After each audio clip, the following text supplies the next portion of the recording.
what is very important is to, I think, capitalize on the mood that has come into the subcontinent. And I think the Indian point of view, well articulated by Mr. Shamsaran, needs to also be taken into account that the Prime Minister and the government have really moved forward on a number of counts much, much faster than public opinion was in favor of them moving. And you'd know it's only too well, having been High Commissioner here. But Najam Sahib, can I just respond to this, if you'll allow me to speak in English? Because I really I do want to address the Indian people. Two small points. If you allow officials retired or serving to conduct this dialogue, we're not going to get anywhere. That's the burden of history. So frankly, I tend to close my ears when officials start talking to each other and start scoring points. This is not the purpose of our trip or of Aman Ki Asha, this initiative.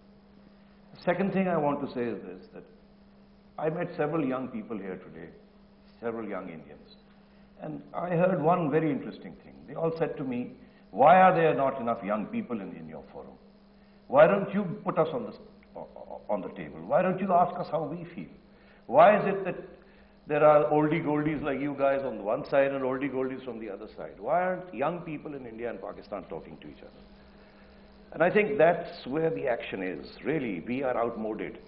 We have fought and lost. I sense enormous goodwill in Pakistan's new generations for peace, despite the prejudices on which they've been raised and everything. This is the mood of the new middle classes. And I sense that the Indian middle classes also are not burdened by the same history that some of our officials are burdened with. That's the impression I get. Everywhere I go, people want to move on. So if I may just inject a note of take us away from this business of pessimism and move us towards the business of optimism. Let's not talk about the past. Let's say, okay, here is the window of opportunity. The media has been a part of the problem. The media should be part of the solution. In Pakistan, we are moving towards making media part of the solution. It's a work in progress. It's in transition. So Sham Saab can see many things that are wrong, but I see many things that are getting to be right. And I'm in the thick of it. I'd like to see the same thing happening in India. Young people coming to Pakistan and seeing that this is not the Pakistan we read about. It's different. Things are happening. This window of opportunity that I talk about, it's nothing new. There is enormous potential right now. The way is that 15 log, they can have the peace of these 1.5 billion people hostage to their wish. If they want to disrupt, if they can, एक बार फिर समझौता express को आग लगा दें या एक बार फिर खुदा न खास्ता मुंबई कर दें और फिर हम 1.5 अरब लोग जो हैं वो एक दूसरे के सामने डैगर्स ड्रॉन हो जाएं, तो इससे हम आगे निकल सकते. Is there a mechanism to get rid of the people on the fringe? Both, as the oldest member, perhaps I would like to make a plea for old men. You know, you must have heard of second childhood. I know for personal experience that I find some young men very traditional and very conservative as compared to me. I would like to spend some more time with Mr. Najam Sethi to convince that old men are going, please don't be in a hurry to get rid of them. See, I have included myself in the same category. He himself is pretty old. The point is, young men are also going to grow old and older. That is something which everybody has to be sure of. But I entirely agree that we should not be prisoners of the past. But what Sham has said is not history. It's very recent history. My original point was, let's not focus all the time on disputes. The people of Pakistan and the people of India must be told what are the advantages of cooperation. And a number of things have come out. If you have that distant vision clearly in focus, then you will realize that the type of enmity, tension, misperception, mistrust that exists is costing. You know, you have to finance distrust. You have to finance suspicion. And where is this money coming from? People are paying for it. And as was mentioned that people are feeling that it is hurting us more than them, I think it is hurting both.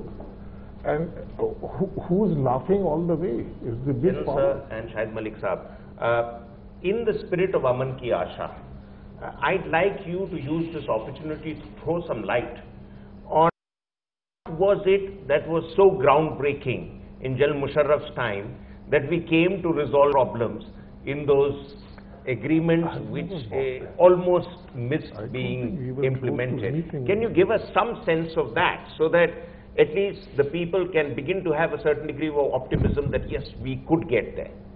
My point of view is that there were certain events which happened during Musharraf's time, but I would like you to go back. Even before Musharraf, there were opportunities. You look at Lahore, the Lahore Conference and the Lahore Declaration. And even before Lahore, there were opportunities. We have somehow never missed an opportunity to miss an opportunity. True. It is, I think, that we are losing time and we have to move forward. And that is the fundamental thing. And I think Chandra Saab said that we have to look towards the future. If we keep harking back, we are not going to make progress. And I have no doubt whatsoever that there is a lot of support for peace with India and Pakistan, and you know from where I come, and I am saying with that authority, that this is a very broad-based feeling in Pakistan that we have to move forward. So it is not just here in Musharraf's time. It has been there before. It will be, opportunities exist today, they will exist again. It is how we capitalize them. If we sit on our haunches and do nothing, nothing is going to happen. ये सुर बुलाते हैं, ये सुर बुलाते हैं, जब तुम इधर नहीं आते। ये सुर बुलाते हैं, जब तुम इधर नहीं आते।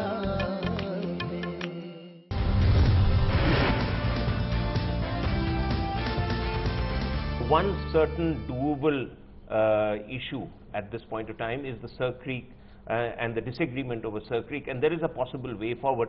So, Admiral, sir, could you just articulate very briefly, keeping it as minimally technical as possible, that what was agreed on Sir Creek?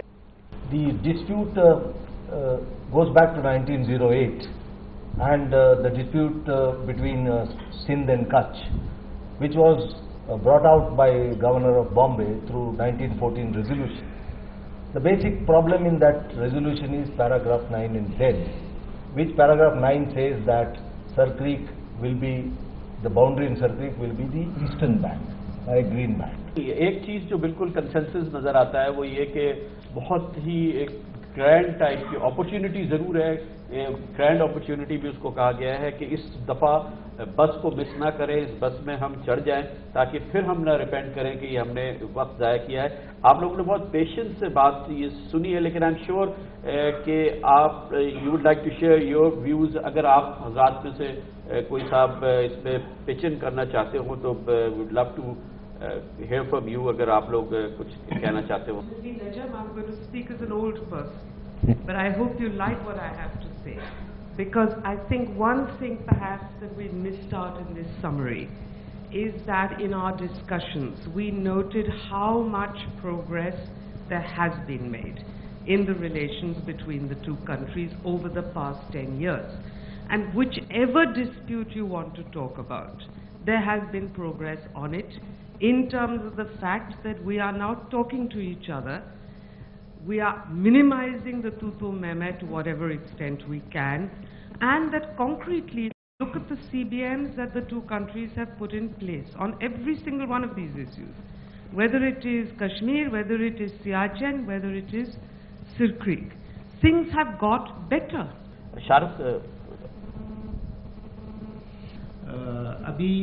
In May this year, we organized the biggest ever economic conference between Pakistan and India in Lahore. There were close to 100 Indian industrialists, entrepreneurs, businessmen, and these were all the big boys who came to Pakistan.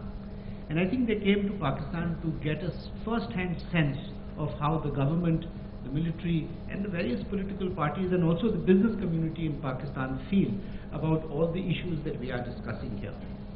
And as you all know, that in Pakistan, the political parties, the government, they are daggers drawn on just about everything. But on the question of India and future development plans of Pakistan vis-a-vis peace with India, they were united. And there was complete identity of views. The Prime Minister, the Foreign Minister, Shahbaz Sharif, Nawaz Sharif, all of them came to the Aman Ki Asha platform, and they said to the Indians that regardless of which government comes into power, it is our belief, and we'd like to mention this clearly as a matter of policy, that no development plan of Pakistan is complete without also having peace and trade with India. तो हो सकता है कि Indian government, India के लोग, इनके think tanks को ये एक फिक्र हो कि पोस्ट इलेक्शन क्या ये विंडो ऑफ अपॉर्चुनिटी कायम रहेगी.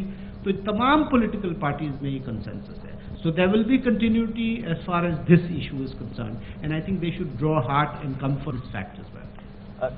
श्याम जी, ये शायद थोड़ा सा जज्बात को ठंडा करने की एक कोशिश है. मैं भी एक छोटी सी बात शेयर जज्बात को गर्म नहीं करना चाह रहा. As I said, I agree completely that there is a window of opportunity. So on that there is no difference of opinion at all.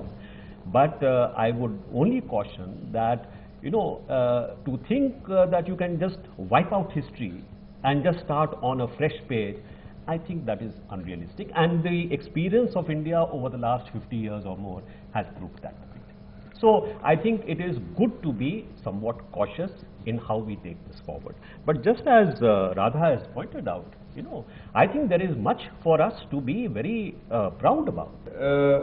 47 से लेके 65 तक जो हमारा ट्रेड वॉल्यूम था दोनों मुल्कों के दरमियान, आज तक हम उस लेवल पे नहीं पहुंचे.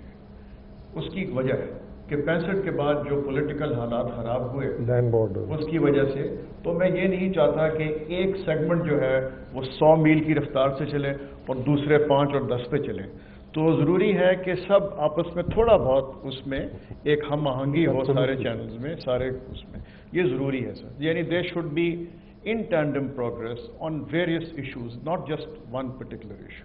On a very positive note, इस वक्त ऑन वन पेज हम दिल्ली में और कराची में और लाहौर में और मुंबई में बता सकते हैं कि एडमिरल राव, नरेश चंद्रा जी, श्याम सरन जी और नजम सेठी साहब, शाहिद मलिक साहब, अजल महमूद दुरानी, हम सब शेयर कर रहे हैं एंथुजियाज्म. हमने एक एंथुजियाज्म का वर्ड इस्तेमाल किया और आखिर में सरन साहब ने कहा कि वो भी शेयर करना चाहेंगे और हम सब इस चीज़ को शेयर कर रहे हैं इस अच्छी खबर के साथ कि चीज़ें आगे बढ़ रही हैं, मौका है, अपॉर्चुनिटी है और इस अपॉर्चुनिटी को कैपिटलाइज करने का वक्त है और गलती करने की ज़रूरत नहीं है. सरन साहब बार बार एम्फसाइज कर रहे हैं कि कॉशियस तरीके से आगे बढ़ें, एहतियात से आगे बढ़ें और एहतियात से आगे बढ़ रहे हैं और सफ़र जितना तय किया है 10 साल में वो उससे पहले नहीं किया था.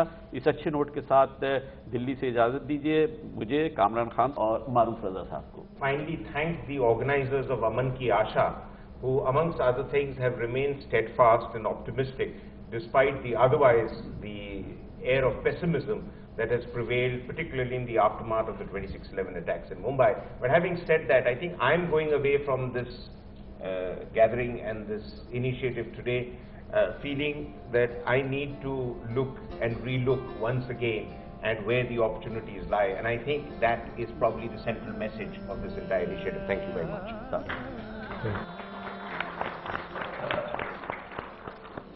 ये सुर बुलाते हैं, ये सुर बुलाते हैं, जब तुम इधर नहीं आते. ये सुर बुलाते हैं, जब तुम इधर नहीं